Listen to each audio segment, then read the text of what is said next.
Hi, hello there. This is Let's Talk About Myths, baby. And I am your host, Liv, here once again with a sneak peek at our new bonus series. So today we have another episode of Hermes Historia, which is the new series where Michaela talks about history. To me, an enormous dork.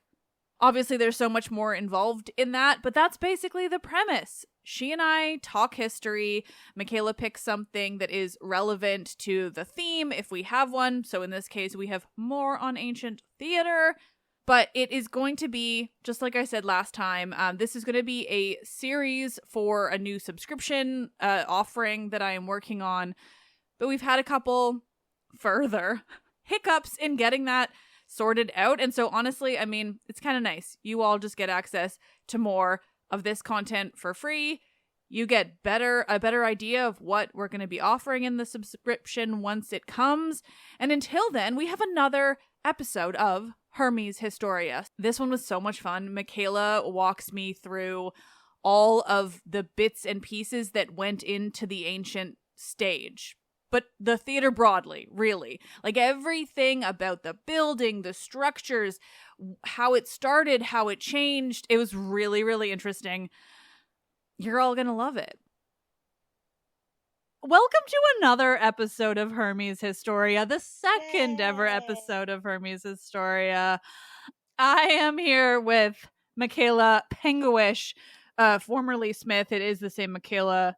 Yep. Don't trouble yourselves. It's a considerably better name for lots of reasons. Thank you. And we are recording the second episode of Hermes Historia immediately after recording the first episode of Hermes Historia. But we're in the vibes now. We're really feeling it. The sillies. We're in the sillies. Yeah. I think this is going to be such an incredibly fun series. Like I love talking about history and like pulling it all apart like this, and I really prefer when people teach me the history. Fair. And I'm excited, and also I have a vague idea of what we're about to talk about, and I'm even more excited. Take it away, Michaela. Hermes. All right. Oh, that's me. Okay. We're going to talk about the actual physical buildings of Greek theaters and how they change throughout time. Yes, we got the Scene. Are you going to tell me all about the little movement, the pieces? I refuse to. I did not want to, but I know what you mean, and I'm going to try to remember names as they come to me. I was planning on going from like early theaters down into the Roman period. I could get to late 4th. I didn't have. There was no way we had time. No. So fair. Okay. I was so like, no. Yeah. Roman theaters are, no offense, where it gets crazy. Yeah, it gets good. Fine. Okay, so okay. First, we got to understand them as a physical space. They are Great. split into 3 sections, right? Mm-hmm. We have seating. Firstly, can we clarify with the listeners, because this is a thing that I think, especially in North America, we have really fucked up. It reminds me of the issue with the caduceus versus the rod of Asclepius, because we have this really fun habit now of calling theaters amphitheaters, and so we're going to talk about that. So what we are talking about when we say theater is an ancient Greek theater. They're built on the side of a hill. They're usually using the natural landscape. Don't give and they are away. Okay, I'm so sorry. I'm so sorry. Great, you're going to tell me about it? The semicircle and then the stage area in the front. Yeah. An amphitheater, it's similar in shape, but amphi means around. So the seating goes all the way around, a la Colosseum. So quite literally, when people say like an outdoor theater, like I thought of this because I went to see Alanis Morissette at some outdoor theater. It's very much a theater. It's just outdoors, and that does not suddenly make it an amphitheater. But in North America, we like to think that it does. But it's not. No. So great. I've already taken this over. Take it back. No, it's fine. So we have, generally they're split into 3 distinct parts that we can see changes happening in various ways. So we have the seating area, or like the Theatron.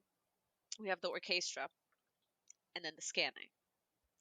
And they change and adapt throughout time in order to adjust to the needs of the theater. And also while they change and adapt, theater changes and adapts, because they are able to do more things, or things change things are more separated. Anyways, Can we, because I have a deep and abiding obsession with etymology, so can we just go ahead and give those 3 words? we can do them all. So theatron specifically is seating.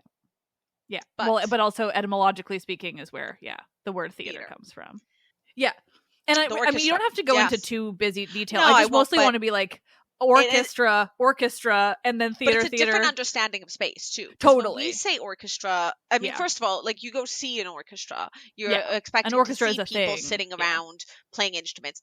Back then, no. The orchestra was where the chorus was, and they would do their little dance and song around. And then the skene is just... The kestra is coming from chorus, I imagine, in some way. So I didn't look into the etymology. No problem. I just am a nerd for this. But then skene, is literally just, scene. We got soft C's and Greek didn't. So it's skene, but it's spelled exactly like scene, but with the K. Yes. Yeah. So I love that. Like, just like those words where it's like, it's like this historical thing, and then you're like, okay, well, they're incredibly common English words, basically. Yeah, and that's just because it was the understanding of how the space needed to be used. Mm-hmm. And then when we think about theater buildings, we have to remember that they are built to accommodate festival, right? Mm-hmm. So there was always an altar. Yeah, right. Yeah. It's always an altar in a religious space. Yeah. I wonder if it had the boundary markers, because I know Greek religious space, there was 2 things you needed, and it was the altar and then like the boundary markers that would actually like mark, because you could have a very simple space where it was just basically marked by these stones, and then you have an altar in the middle, and that's still the religious space. I don't know. Maybe. I didn't think to look that up, but it's interesting though. So Athens will be our case study. Simply because that's where they are. Well, no, there's theaters all over. No, I know. But I mean, that theater has had very we see distinct moments in its history and its change. Yeah. And it's also just it's had so much work done that we have a pretty good understanding of how it is. Well, especially if you're going into Rome, because Hadrian did so much work on that one as well. So the Theater Dionysus on the slopes of the Acropolis is what you're talking about. Yeah. And Athens is also, they very much kind of are the initiators of dramatic festivals as they became, like, was there dramatic things and, cult to Dionysus all across Greece? Yes. But what sort of like theater as we know it in the 5th century it's a very Athenian practice. Yeah. So, we'll give that to them. So they become like the trendsetters, not the norm, the trendsetters. Yeah. So smaller demes in Attica or Greek cities across the Mediterranean would have different theatrical demands, right? So that's how we see different shapes of theaters. Yeah. Once we get to the point of permanent theaters in Athens, we can't expect to have permanency in other areas too. Theaters in the beginning are temporary buildings. So we start in the 6th century. We don't even really have a great understanding of where the theater was originally. Some feel it was on the northeast, feel it was northeast of where the current theater was, while others feel it could be north of the Acropolis, sort of where Plaka is. Okay, so like on the north side entirely. Yeah. Huh. We don't have good evidence because the theater was in no ways permanent. Yeah. It would have really consisted of an orchestra, just a space. And also another thing to note, we have no idea if orchestras were always originally circle. We have no idea. They could have been rectilineal. They could have been many. I think it was just, does the space fit the need of what it has to be? Yeah. And then, can I ask a slightly spoilery question? Yeah. Have you looked at Thorikos Theater at all? No. Okay. You keep going. I'm going to just find an anecdote for when you're ready. Thorikos is. Yeah. Nah. We're going there for the first time on a shorter new group trip next year, but it is also distinctly unique, so I'm going to tell you about it once, but you keep going for now. All right. And then we get wooden seating, which from the ancient sources, we see the name for it being Ikria. Etymologically, I don't know where this comes from, but it's the wooden seating. It would have been collapsible. You could take apart at the end of the festival. There apparently was some accounts of so many people going that the seating collapsed under the weight of them, but I'm like, oh, come on. Like, that's fun. Also, like, maybe. It's wood. I mean, I don't know. It doesn't seem like it would be that hard to collapse. But also, like, what is it like? That's wild. But this is ancient authors. So they were relatively simple structures. They fit the need of early theater, which was mostly choral performances. You Right. didn't necessarily need an acting space. You needed a space for the chorus. When we move into the 5th century, we start to see more changes, and this where we get to see the familiar shape of the theater of Dionysus taking shape. So, like you were saying earlier, the Greeks often worked with natural topography when constructing things. The space where the current theater is, it's already a hill that is suited for the shape of the theater, of what it would need to be. Changes did have to be made to the hill. They did have to flatten a space for the orchestra, and they put a retaining wall in at the back so they could have that flat shape. So you'd have like the retaining wall, the orchestra, /scene, and then the seating up the slope of the hill. Um, and it's a very Greek practice. When I think of like Greek spaces, they tend to work with natural topography. I don't think it's for any like specific reason or traditional reason. I think it's just easier to work with things. But I think that's so much more interesting. That's just like, they realized saves that it work. It was just going to make like their lives easier, and it worked. Yeah. And you compare that to the Romans, who they would they would make hills, they bulldoze because things. they like invented concrete and then became ridiculous. But it also displays power. We can do this, and that's what the became Romans ridiculous. Like to do. So invented concrete, became ridiculous. Yeah. There's a thought that the slope itself originally could have just been the seating. People were just sitting on the ground. But we see wooden Ikra coming in. Yeah. The shaping of the slope for seating helped to facilitate the shape of the orchestra. And so we don't like saying they're not going in being like, what shape should the orchestra be? It is the space that's left over. Does it fit our needs? And it does. Okay, so question. Yes. So, we obviously know now that the other great thing about these theaters is that not sonically, but acoustically, thank you. Like acoustically they work to amplify the voice on the stage, and specifically at Epidavros it's like magic. The seating. Yeah. Yeah, the seating does. So so I'm thinking that all of these things sound like they're coming together all at once. So like, you're talking about, the roundness of the orchestra and then the seating, but like, do we know how intentionally they were like, this will be good for sound? Or do we know if they like stumbled on it? I don't know how we would have the answer to that question. So I don't know why I'm asking it, but I couldn't see anything. I'm sure there's definitely research for this out there. But I'm sure, but it's intricate. Based on my educated guess, I would think that they started with this is what meets our needs, right? Mm-hmm. So a sort of a space for the chorus to perform in, and then how do you do seating? Well, we could do it flat in front, but we can also kind of wrap it around a bit so that we can fit more people. Mm-hmm. And it's less building, like we were saying. It's easier to build. Yeah. And then it's, I think probably they just stumbled upon this. Like, it's a happy little accident. Wow, this helps with sound. And then probably started building them different and better to like actually capitalize on that. But you're right. It was probably an accident. And they were like, ooh, actually. They're like, wow, we are just naturally geniuses. Yeah. We didn't even think of this. Yeah. Now, this feels like the right time to tell you about Thorikos Theater, because so what I was looking for in confirming it, because I just know it's a unique theater in Southern Attica. It's by Lavrio, the port. And so for the group tour next year, we're going to go on the same along with Sunyon, because it's very close to the Temple of Poseidon at Sunyon. And it is, it's like more like an oval. It's elongated. But it has the orchestra is not circular. Exactly. It's rectilineal. And do you know they why? They bounce off each other. No, tell me. Because it's the oldest known theater. That I learned just now. I didn't realize that in even picking it for the group tour. It's the oldest known one. And so it is, I think, like what you're talking about, it's very experimental. But they also say that it's possible that it was longer because of like expansions and stuff. But really interesting. So very experimental. I think that the important thing to remember is they were throwing things against a wall to see what would work, right? Mm-hmm. And labor is expensive.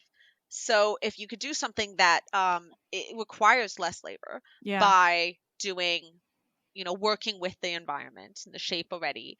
And, Mhm. you put some seating up. Well, okay, this is the space left over for the orchestra and it fits. Great. Okay. That just is what makes the most sense from a labor perspective. You Mhm. do less work, pay Yeah. less, it costs less, it's easier. And then it becomes, you know, the norm. Now Yeah. this is the form that we're used to. Yeah. We have found the form that works. Okay, now this is the form we have to replicate everywhere else. Yeah. Kind Well, of and situation. and because Thoricos is the oldest known, it is exactly from that time period where they were throwing stuff at the wall and seeing what sticks. And so, yeah, that's really interesting. It says, because I just like Wikipedia'd it to remind myself of why it was special. But they think it was the construction completed, or the initial construction was completed around 525 to 480. So it is very old. Early. It's Yeah. early. Yeah. Yeah. Anyway, yeah. Yeah, because so it wasn't until later in the 4th century where we see that circular ones seem to become the norm. So it's Right. late, Yeah. orchestras, Yeah. if it They're figuring it fits, out. if it Yeah. works, it works. Why fuck with it? Just leave it. Mm-hmm. They needed to accommodate the chorus. They needed to accommodate the actors. If a rectangle could fit that, beautiful. Yeah. How's the chorus? So when tragedy and comedy moved away from just being choral, that's where, and when we start to see actors, we start to see the beginnings of the skene and entrances. So we have the orchestra, and we have those two sort of walkways in along the side Mm-hmm. of the seating into the orchestra. These are called paradoi. And this Paradoi, did you say? parodoi, Yeah. Okay. Parodoi. Yeah. It makes So sense because one, the parados is like when they're coming in. That's why I was curious. Yeah.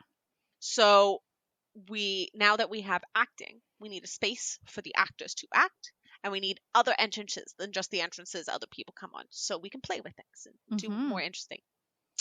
So likely early skene were merely like a temporary tent that one could just kind of quickly pop up, or a temporary little wooden structure. When tragedy developed and there was more need for a stage, you don't just have one person, have multiple people. The stage started to become bigger so that they could do their jobs. And you start to see more actual structures. So we get sort of like a backstage now. And the backstage can function as a dressing room as well as an alternative entrance. Often, they'd have like basically the back of the skene would be like a door, a giant door. So you could understand this is, oh, they're going into a space. Mm-hmm. And this was really important for a lot of plays, because one of the things with Greek theater is they don't show violence. They'll say Mm-hmm. violence happened, but it happens out of eyesight. So you can go, you Always know, off stage. they hop in through the door into the back and, murder their husbands with an axe. As one does. Yeah. And it was when you have a skene now too, you're able to define a specific space through Yeah. decoration. So we get location. And the door is fun, and the actual getting construction and building is fun, because now we get to get some machinery. We were talking earlier. So we have the ekiklema, which was Uh, essentially just like, the yeah. rolling That's what platform I you was could trying to roll the think dead of. out on. Yeah. Yes. Fucking love the Ekaklema. You got Agamemnon's dead body and Yeah. Clytemnestra standing over him with an axe. You can Yeah. see the That's the dead one I body. remember. That's rolling out the red carpet. That's Yep. where that comes from.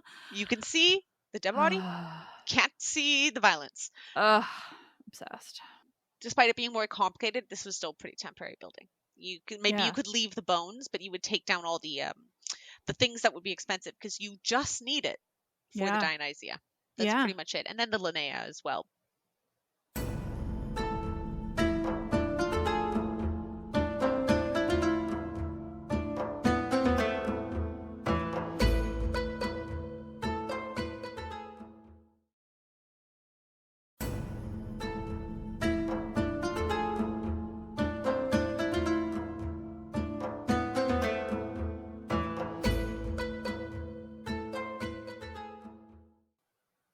So keep moving down through the 5th century, and we get more changes. Yeah. So the area around the theater is now building up. There's more things happening here. Pericles is doing his Pericles thing. We get the Odeon of Pericles right beside the theater. So, we got to make changes. And there's also so many changes happening in theater itself. And like all the stuff Euripides was doing needed to we needed to be able to accommodate that. But like, my question is, which came first? Yeah. Like, was it? Yeah, like, the technological advancements or the stories. Yeah. Yeah. And I think it's hard to say. Yeah. I think it's really hard to say, because I think it is a matter of, it's when I think of like, okay, it's not a wild metaphor, but it's just a different jump forward. When we say like, oh, Romans didn't have art, they just copied Greek art. Yeah. No, there was technology that was already available that they could utilize in order to create things. The Greeks throughout their history made the technology to be able to sculpt structure and have the people who know how to do this. So the Romans doing the Roman thing, I mean, like, let's face it, they're kidnapping people. It's slavery. But however, they can capitalize on knowledge that is already gained in order to do things, whatever. And so it kind of gives me that vibe where, you're building up a theater, and one person does like, oh, let's just roll the body out on a thing, and then it's like, okay, well, we've seen, like, obviously they were using cranes for building and stuff, like, had to. So it's like, hey, why if we just put a person on that and just kind of swing them through the air?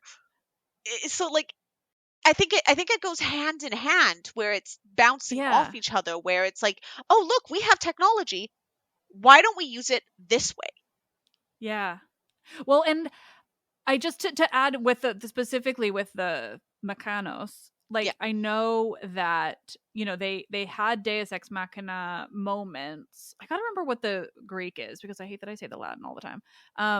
But I know they had these Deus Ex Machina moments before they had the crane, because they would just use the top of the well, that's what the gods are. The Scane. The gods are always above. on the top of the Scane. Yeah. But then and then they also added the crane. So it's like the Deus Ex Machina came before the crane. But so it's just an interesting thing to imagine kind of where these things are coming together and how. And there's also like they were able to make like platforms that could rise people up onto, like, even into the orchestra, where a little door could open and then someone pops out of the orchestra. Like it was a lot more advanced than we think it is. You know what I mean? Like, they were doing wild shit. I recently had somebody in a Q&A, and I think it's just because they haven't listened to everything. It was funny. It just they asked about the crane and was like, you've never mentioned it, and I was like, I'm not sure what you're listening to, but I'm obsessed with the crane. But yeah, it just reminds me, like, the crane was by. Yes, it was so cool, and it was the coolest when it was Medea in her dragon-drawn chariot with her dead children in the back. Like, that's fun. Why not? It's so interesting. So when we see acting becoming more of the more of the focus of plays, not just the chorus, but there is more of a focus on the stage. So it grows to accommodate what they can do. However, at this point, the stage is still quite low. It's close to the orchestra, and this allows, there's staircases that lead up, but this allows the actors to still interact with the chorus. Yeah, they are in almost, yes, the actors are raised slightly above, but they are still operating almost within the same world and same sphere. There's no separation. Yeah, same space, certainly, and yeah. So with these changes in the late 5th century, we're also now seeing changes in the seating. We're now seeing permanent stone seats. And this is kind of where the switch in language goes from. It seems like Icria is used specifically to talk about wooden seating. And then Theatron is used to discuss stone seating. Oh, okay. But it's the permanent stone seating really replaces the front row of seats. Right. And they have those little, like, they have like fancy seats. Yes, for dignitaries, for priests. Yeah. The seating was extended to allow for more spectators, but from what I saw, I don't think they were ever really able to meet demand for seating. Yeah, fair. Because there were such good plays. Well, like, how could you? Well, the thing is, seating wise, I saw a number that it has a wild in between of like how many people could actually sit there, but like this gives you an idea of how many people potentially from the lowest end to the largest end is 3,600 to 15,000. However, the amount of people, the estimated number of people who could come and who were eligible to come, and because it was a religious festival in the beginning, you are required to attend, is 200,000. Right. So it's nowhere near enough. That's just all the dudes? Like, yeah. Oh, And it's like too many I men. saw one of the people I was talking about being like, yeah, this is probably why they made it like you have to pay for theater in like the mid 5th century, because they were like, Right. oh, okay, this will lower the demand. We don't have the space for Yeah. everybody. Not everyone's gonna be able to afford it. Because I believe it was like one oboe, which is a full day's worth of labor. Yeah. That's expensive. That's expensive. Yeah. And there were some subsidiaries, like if you were a citizen, you could get some subsidy, but it didn't cover the entirety of it. Plus, you're losing a day's work, so it's like really losing 2 days worth of wages, and that's Yeah. insane. Well, it really was, yeah, for the fancy men. Yeah. So Yeah. that's where we see the theater of Dionysus in the mid late fifth century. Um, Mm. we don't see a lot of changes until the mid Yeah. 4th century, and I like was just really, gonna say, flash forward. yeah, fast forward 100 years, but it's because it fits, and Yeah, it and works. you can throw up temporary structures to make things work. We do see changes in theaters across the Greek world, in other places, but it's just that Athens doesn't make these changes. Yeah.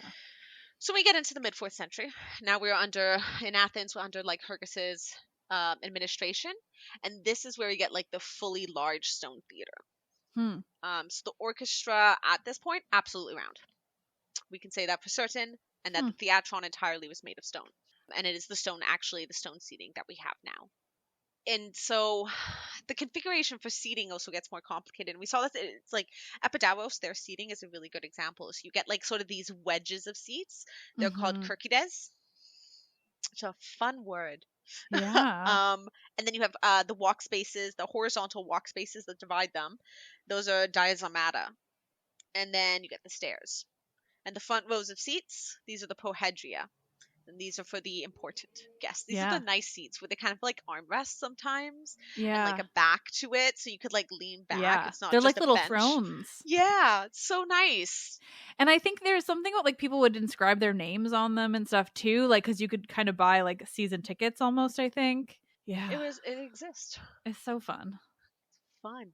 But yeah, so seeing now in Athens, it's like, okay, we're Yeah. catching up with the rest of the world. By in the mid 4th century, we're thinking about um, new comedy is happening. Now that Mm-hmm. seems to be the predominant genre of theater.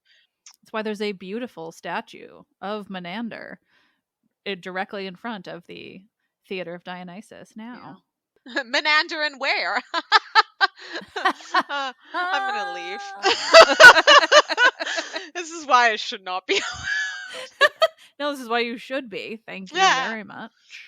So now with Yeah. the orchestra, it's now seems to be designed really just for the chorus and performing dithyrambs, which I think is why it's circular helps, because dithyrambs often would be, all the people would be standing in circles and doing their Mm-hmm. song and dance to each other, like a big, Yeah, I don't know, it. maypole dance, something like Yeah. that. That's cute. And the stage now has a name too. It's the Logeon, or the talking place. Yeah. And it's for the actors, and it's Yeah. more removed. It's higher. The Yeah. skene goes through insane changes at this period, to the point where, like, really, when you think of the skene and the orchestra, they are separate spaces. Yeah. So where before we saw, yes, we have a stage, but it's close enough to the orchestra, low enough to the orchestra, that these two sort of spheres of theater, the chorus and the actors, they can interact with each other. Mm-hmm. And that's really important in tragedy. The chorus is so important in the way that they interact with the characters.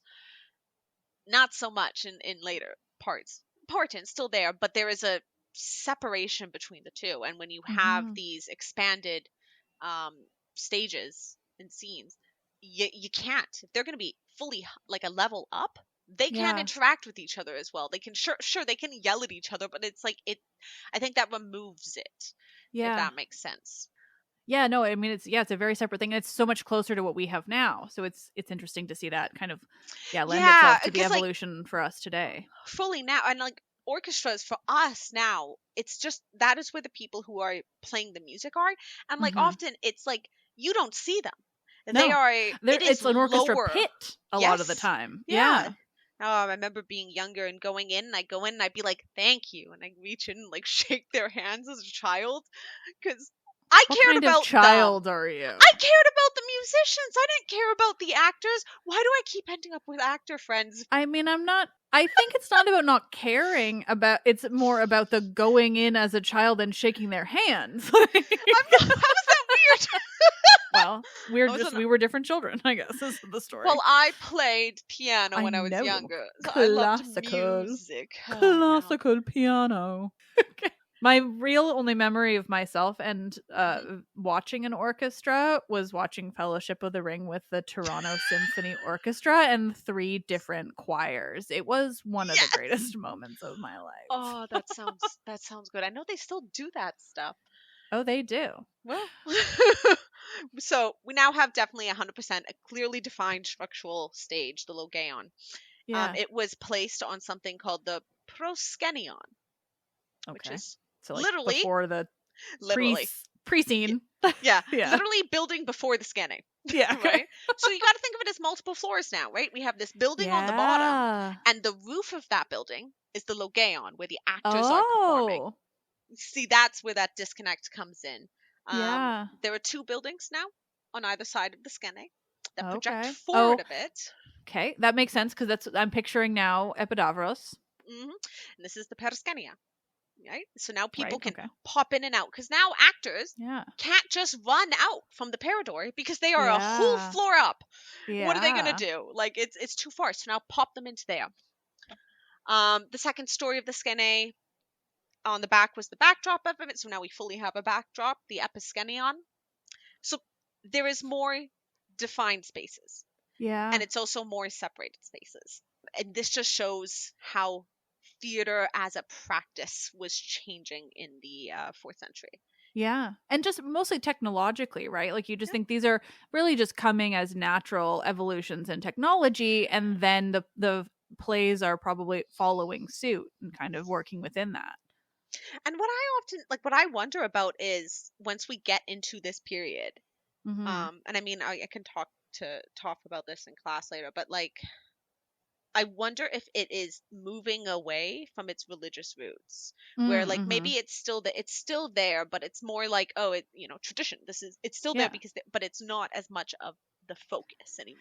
Well, to me, it sounds like exactly what we were talking about at the beginning when it comes to the gods. I was kind of likening. Actually, I realize this will be in the first episode of Hermes Historia, not this one, but I was kind of likening that concept of like how early theater, ancient theater was so tied to the gods was, coming at this very early time when everything was so tied to the gods. And then as things are changing and the gods are just becoming a little bit more separate, there's a bit of a divide being established between the divine and the mortal world. It's the time when they start using fewer gods, they start referencing fewer gods. And so it makes sense that, tragedy too, or theater too, rather, would find this kind of distinction, the separation from the gods. So it would still be, for Dionysus, certainly, but since Dionysus is just less in your face, kind of, so is that ritual nature. Yeah, I think, and like it almost like it loses its potency in a sense. I'm trying to think of like a modern equivalency where and it feels like it's just like there's less magic. There's less of that. People say they're culturally religious. Like I have a friend she refers to herself as a salad bar Catholic. I'm like, what does that mean? She goes like, I go for the food. And I'm like, oh, well, do you believe in this? And she's like, like she'd probably still always defined herself as a Catholic.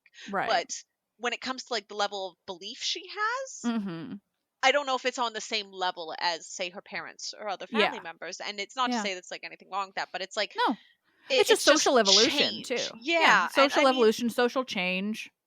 The end of the 5th century and the beginning of the 4th century for the Greek world was pretty big, insane.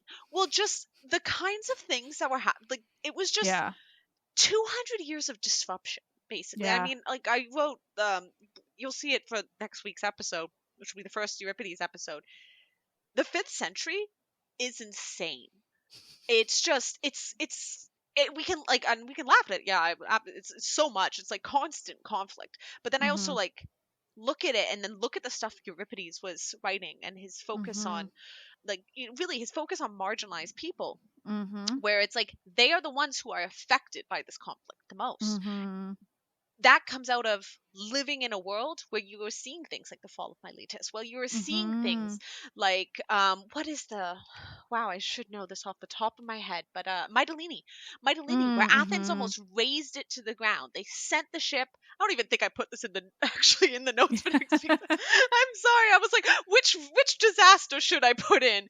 Where they sent a ship to say raise the city, kill all the men, enslave the women and children, and then like 12 hours later, the citizens were like, oh, maybe that was a bit too extreme. Send another ship to tell them to stop. And the other ship got there just in time to tell the Athenian generals, no, stop. We're not doing this. And then, like, what, like Wow. 5-10 years later, they do that to Melos. Yeah. And it's like, this is, and I think it is such a heavy time period. And Yeah. so when you see his, like, anyways, I'm going No, off I love topic. it. No, not at all. I mean, we'll get into it in that episode as well. But also, Yeah. my brain was just screaming of all of the Assassin's Creed Odyssey plots that were in that. This is fair. Yeah, because Mytilene is in there. Yeah. I was going to go more into the history, like how the theater Yeah. building changes. I'm going to leave it Right. here because it just pops off after that. It Yeah. keeps like if you've seen like Roman theaters, Yeah. they are insane. Yeah. And it's just things change. But I did want to tell you about my favorite little addition in the Hellenistic period to theaters. Oh, please. They're called panaches or panaxes. Well, Okay. singular panax, plural panaches. Right. They are wooden boards that would be painted with the scenery, and you could slot them in to the scanning. And and then as things go, you're like, oh, I need a change of scenery. Unslot that one. Put the next one in. And it makes me so happy, and I love that. I love that the idea that because there's also like we see panaches in other things. We see like in Magna Graecia, we see like little stone things. They're small. Well, head size maybe, a bit bigger than that. There's a lot if you go to the archaeological museum in Reggio Calabria.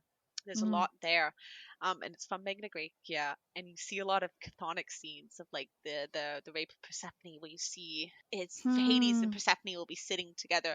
But I just love this idea of just these little things that are scenery, and it just is this one moment in time, and it can tell you where you are, and I just think that's delightful. And I mean, like, New Comedy is different in setting as well, where it's often like this is a town, and this look you got to know whose house is where and stuff. Compared to tragedy, ancient 5th century tragedy, which is like you're kind of staying in one spot and then people are moving around you, coming and going.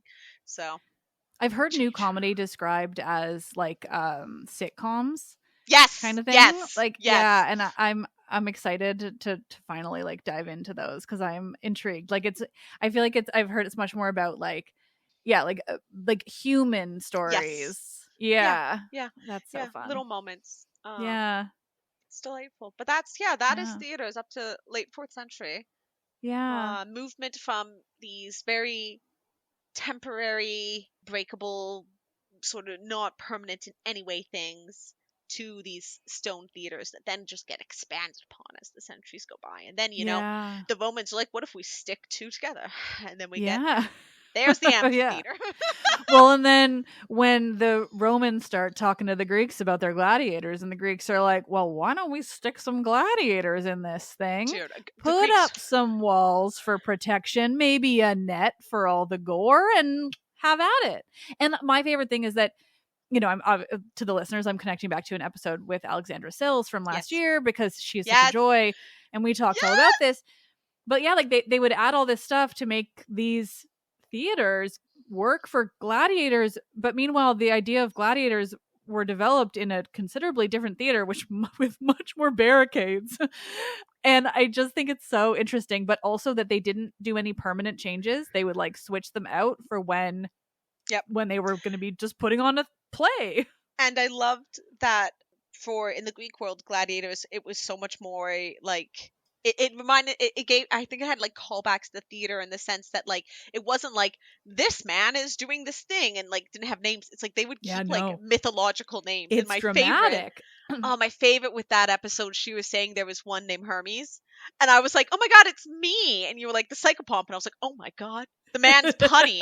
I love him. That is beautiful. It's just like, could you imagine a gladiator coming out? It's like, who's that? Oh, it's Hermes. He's the psychopomp. You know where he's sending you. I'm like, that's Right? stunning.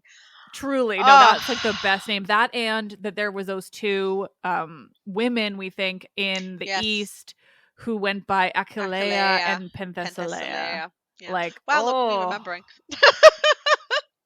That's I mean, I love it. That's so interesting. I'm obsessed with theater, so this was such a perfect way to start these episodes. I'm so excited though for the first one for October. You're not allowed to look on the. I'm so excited. You're not allowed to look what it is because it'll give it away. I know it's going to be spooky season, so I don't need to know anything except how excited I am. Well, one thing will be spooky. The other one's for me. I mean, I respect that. You're kind of spooky, so I feel like it shocked still me. It gave me a little bit of a when I discovered it. I was like, surely not. Looked into it more. Did you clutch your pearls? I absolutely clutched my pearls. Oh, I'm excited. It made me so happy.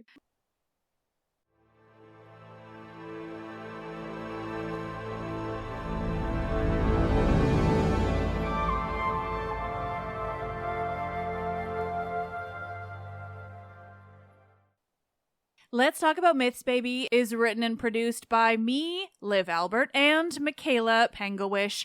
The producer, Hermes Historia, very specifically, is written by Michaela Pangawish. The podcast is part of the iHeart Podcast Network. Listen on Apple Podcasts, where you will soon have a subscription offering, or Spotify, or wherever you get your podcasts. I am Liv, and Michaela and I both love this shit very much.